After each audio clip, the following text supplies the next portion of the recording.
Well, I really wanted to have a winter garden in my greenhouse this year and try it out, see if I could make it work with some grow lights and some supplemental heat.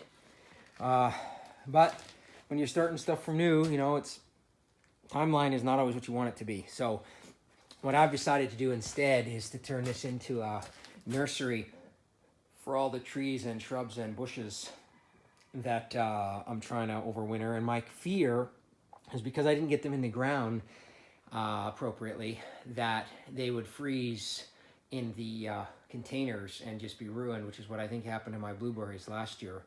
So what I'd rather do is put them in here over the winter and then plant them appropriately, hopefully in the spring, because there's a lot of really nice apples here. There's a bunch of early harvest and Jonathan apples here. There's a bunch of weeping willows that I started from cuttings. There's some Sitka spruce. There's a bunch of larch, some lovely blueberries that I had to have shipped to another place and then shipped to me because they wouldn't even ship to Alaska, but they're supposed to be an excellent variety. There's a bunch of birch in here and poplars. So I really don't want them to die. So I'd rather sacrifice the winter garden for an overwintering nursery. I don't know if it's a good idea or not, because I don't know if I'm coddling the trees too much and then they're just going to die when I put them out.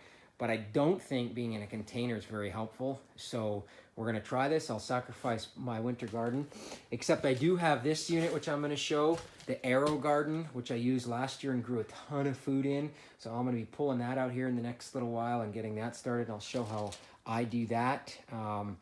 It's the Rokes Garden by Omega Garden here, and I'll talk more about that on a separate video. But anyways, if anyone has any ideas or thoughts as to whether this is a good or a bad idea, let me know, but that's what I'm going to try.